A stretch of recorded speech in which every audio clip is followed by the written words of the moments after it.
شروع اللہ کا نام لے کر جو بڑا مہربان نہایت رحم والا ہے۔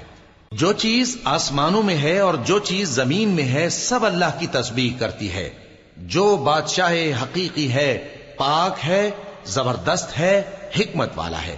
وہی تو ہے جس نے ان پڑھوں میں انہی میں سے ایک پیغمبر بھیجے جو ان کے سامنے اس کی آیتیں پڑھتے اور ان کو پاک کرتے اور انہیں کتاب و حکمت کی تعلیم دیتے ہیں۔ اور اس سے پہلے تو یہ لوگ کھلی گمراہی میں تھے، اور ان میں سے اور لوگوں کی طرف بھی ان کو بھیجا ہے جو ابھی ان مسلمانوں سے نہیں ملے، اور وہ غالب ہے، حکمت والا ہے۔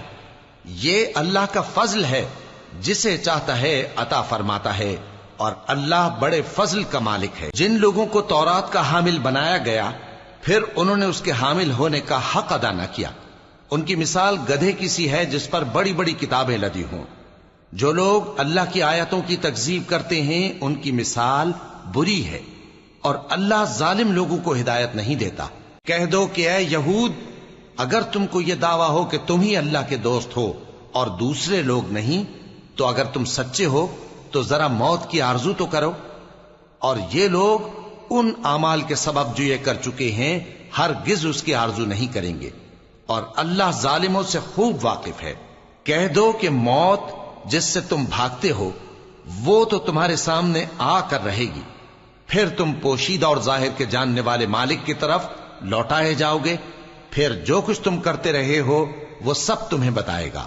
مومنو، جب جمعے کے دن نماز کے لیے اذان دی جائے تو اللہ کے ذکر کی طرف لپکو اور خرید و فروخت ترک کر دو، اگر سمجھو تو یہ تمہارے حق میں بہتر ہے۔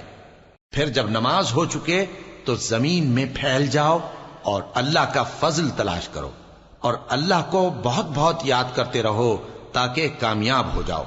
اور جب ان لوگوں نے سودا بکتا یا تماشا ہوتا دیکھا تو ادھر بھاگ لیے، اور اے نبی صلی اللہ علیہ وآلہ وسلم تمہیں خطبے میں کھڑا چھوڑ گئے۔